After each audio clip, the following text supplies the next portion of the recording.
All right, so I have two articles for you this video, and one is a happy article, the other one is happy in the sense of someone standing up for himself and for his community.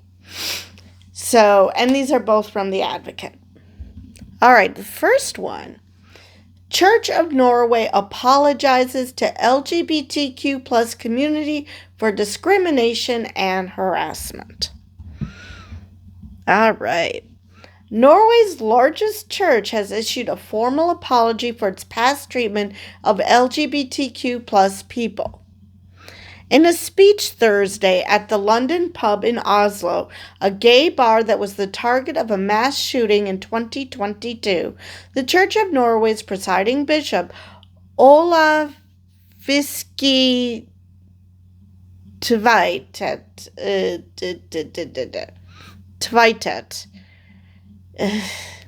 apologized to the LGBTQ plus community for discrimination, unequal treatment, and harassment. In 2022, the bishops of the Church of Norway acknowledged that the institution we lead has caused suffering and pain to gay people. Some may think it's too late. Some may think it's too early. We believe it's right not to wait any longer, Fiski Tvetet said. In recent years, we have had a number of meetings and conversations with queer people and their various interest organizations. It is heartening when those who previously felt condemned by the church have welcomed us with open arms. It is a grace. The church in Norway has caused LGBTQ plus people shame, great harm, and pain, he continued. This should never have happened, and that is why I apologize today. Over 65% of Norway's residents belong to the Evangelical Lutheran Church of Norway, according to a 2022 report from the U.S. State Department. The church previously described LGBTQ plus people as a global social danger in the 1950s, labeling them perverse and despicable. Officials have shifted their stance in recent decades, allowing gay pastors since 2007 and same-sex weddings in their churches since 2017. It's so refreshing to see a religious organization not just welcoming gay people, but also apologizing for what was done to them in the past. I mean, unfortunately, we see way too many stories of people using their religion as a cudgel against people they don't like. So it's nice to see when they acknowledge that they done fucked up and want to make amends. The London pub and the Purpa Yornet, both popular LGBTQ plus bars, were the targets of a mass shooting early on the morning of June 25, 2022, that left 2 dead and 21 wounded. The attack came only hours before the city's Pride celebration was to take place, which was canceled out of concern for the safety of participants and the fear of additional attacks, which I'm pretty sure was the point. Fieschi Tvetet added that the church's treatment of LGBTQ plus people has made them feel as if there was no place for them. Some have renounced their church membership, and some say they have lost their faith. It has been great strain for those affected and their family and friends, he said. Which, yeah, that's a story a lot of gay people from around the world can relate to. Discrimination, unequal treatment, and harassment have led to queers feeling shame as a result of a prevailing narrative of what love is, right or wrong, and pressure from the church to hide or deny who they were, Fiski Tvetet said. God creates us all in his image with the value and worth that entails. The Bible tells of people who met Jesus. He raised them up and showed us all what community is. That's the one thing I never understood. Believers claim that God created us all in his image. And yet then they try to tell people what that image is. It's just maddening. Either he created us in his image, and so he created us and he knows that who's meant to be gay, who's meant to be trans, who's meant to be asexual, who's meant to be bi, whatever.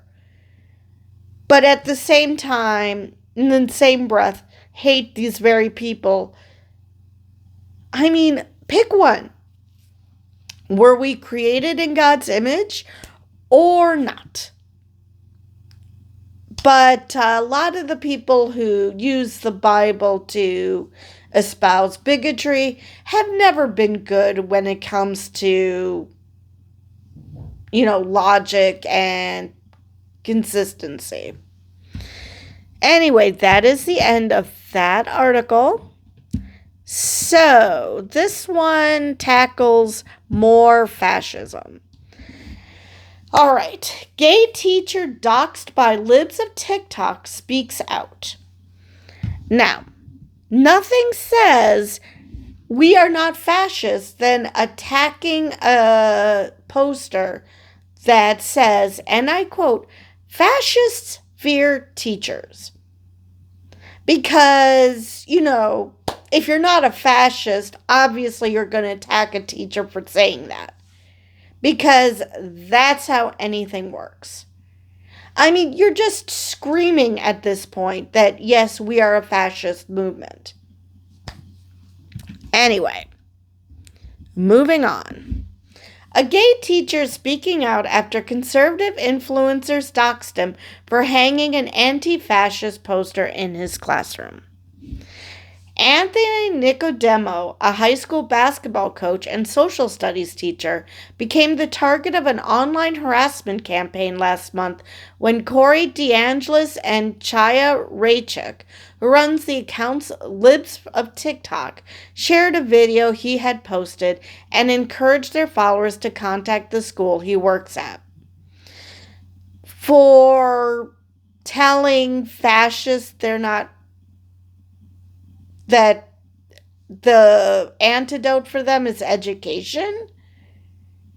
I mean, again, way to out yourself as a fascist by having a problem with the fact that he put up an anti-fascist poster. It's like the comments I've seen on social media of people trying to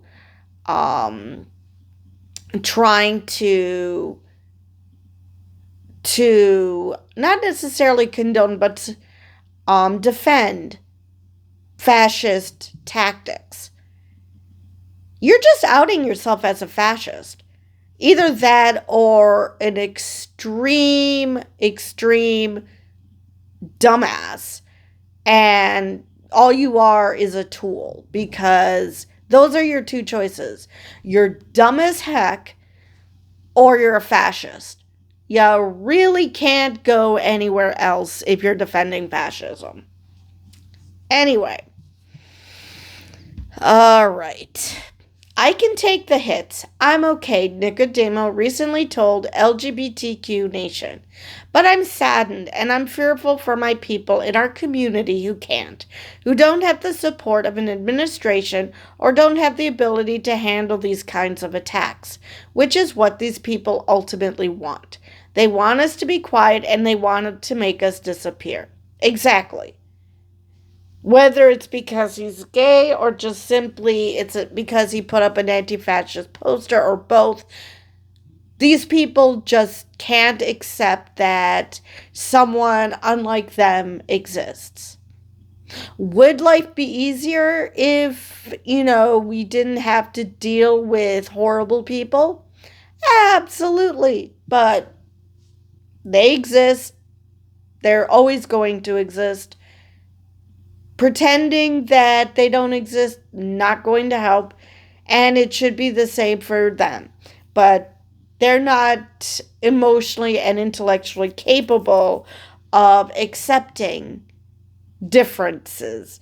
So that's why they have to threaten and dox and try to do whatever tactics they can to make the LGBT plus community disappear, or people who just simply don't agree with their views, because their opinions and the way that they can accept critique of their opinions is so weak.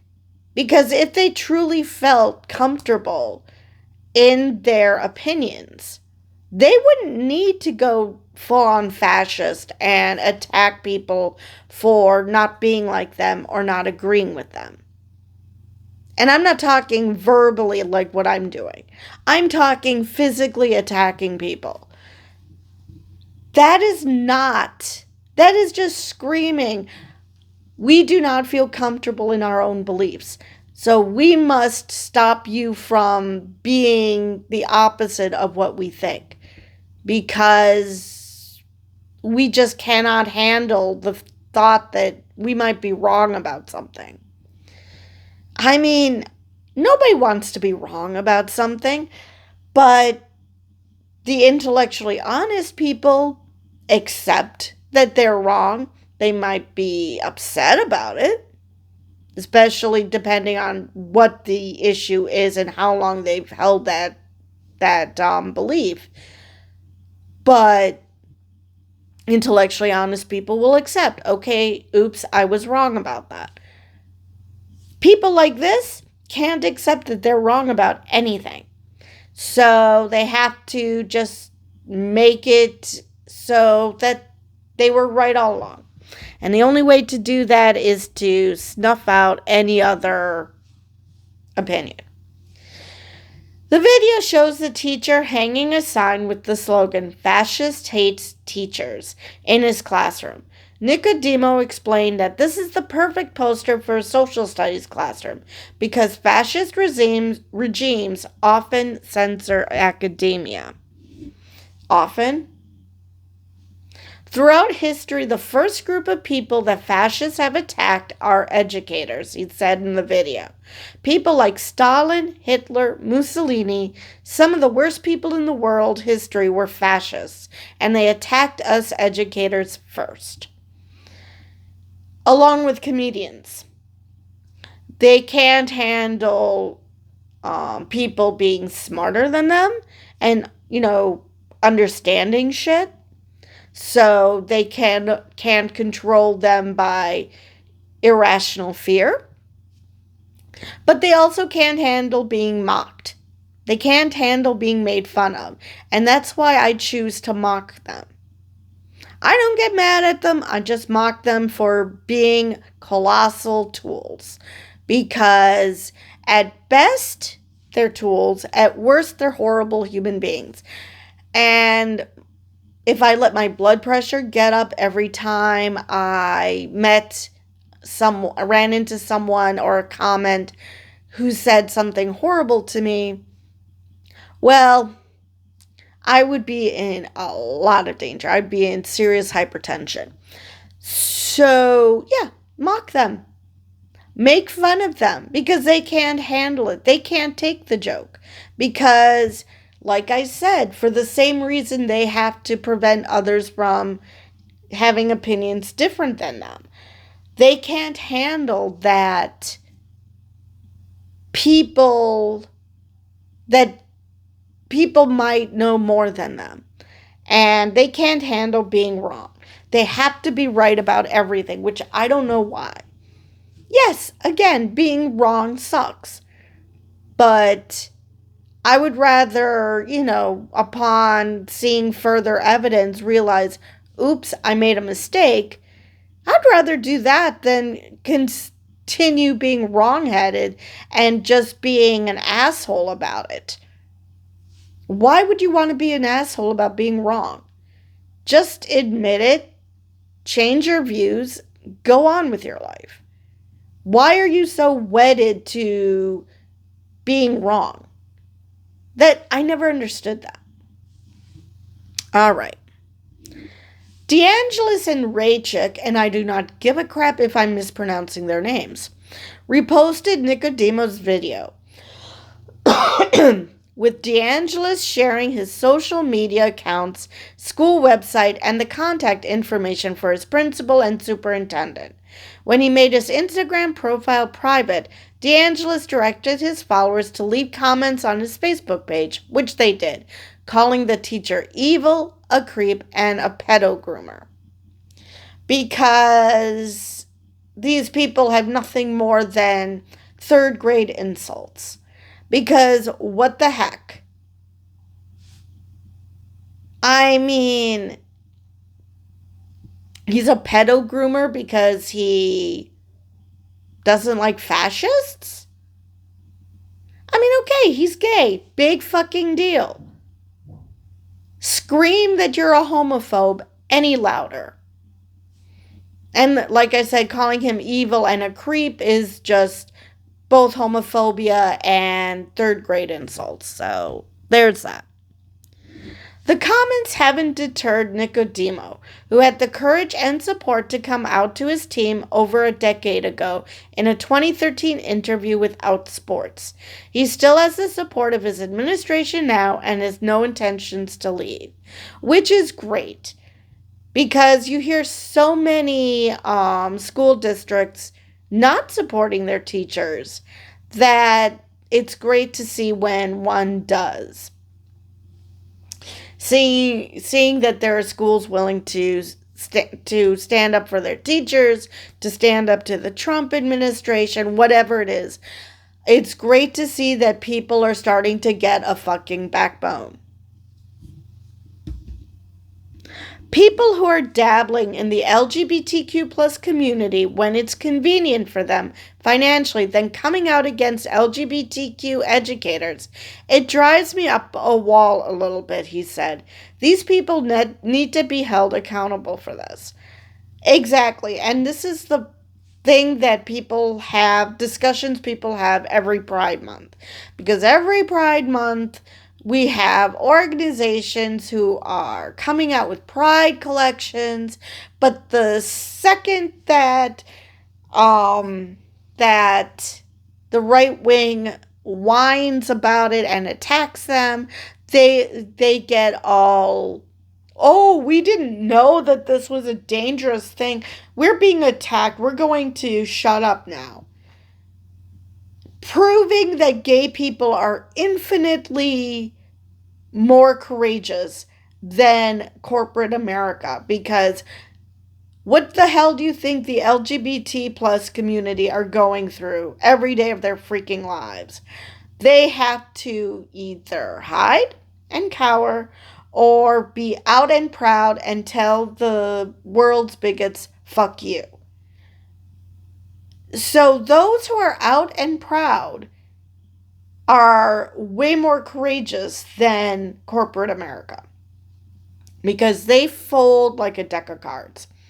So, not all. There have been a couple of corporations that didn't kowtow to the right wing violence, and the right wingers stopped bothering them because, just like you deal with bullies, if you don't give in, the bullies move on to someone else because they just want to bully. They want low-hanging fruit. If they can bully you, they will continue to bully you. If they see that they can't, well, this has never been about a stance. This has never been about a idea. It's always been about bullying those that they think that they can bully to, because they were bullied to think the way they do. So they feel that they can bully others. And once that doesn't work, well, it's never been about, well, it is about hate, but they can't handle that there's blowback to their hate.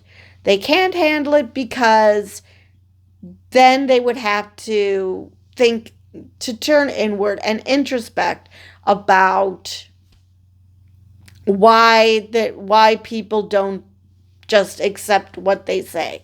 And then they might find out that what they think is completely toxic. And they can't handle going there because so much of their identity is in hate. So they have to bully. And if the bullying doesn't work, they just move on to another target, because trying to keep their energies up on a target that won't budge is just asking for them to maybe learn something. And God forbid we would learn something. So that is the end of that article. Let me see if they are... Okay, for those who might be interested, I do have this video that made the right wing lose their absolute minds. So I will turn you around. All right, let's see here.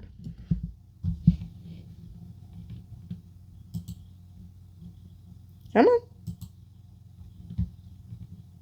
So today is the first day of school, and I am so excited. I love having signs all around this classroom of mine, but I am hanging this sign today in my classroom. Fascists fear teachers. Now, I teach high school social studies, world history, U.S. history, and throughout history, the first group of people that fascists have attacked are educators. They fear educators. They fear students growing up with free thoughts and with critical thinking and not being indoctrinated into their beliefs. That's the biggest fear of fascists. And this is the perfect poster for a social studies class. And AFT President Rainey Weingarten has a terrific book coming out shortly that goes into a lot of this. She tells stories about what went on in other countries. Remember, people like Stalin, Hitler, Mussolini, some of the worst people in the world history were fascists. And they attacked us educators first. So I really am happy to have this in here with some of my other signage. I have the Constitution hanging up in here, the Declaration of Independence, some different awards that are out there. But this is awesome. So fascists fear teachers. Book comes out, of course, in a couple weeks. I can't wait to read it myself, but this is going to be something we talk about in world history. We talk about this regularly. It's part of the world, part of history, and proud to hang it in my classroom. So, something. Fascists fear teachers. Hope everyone has a great school year.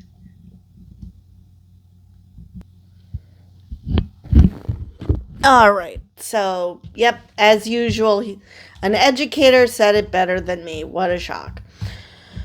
But yes.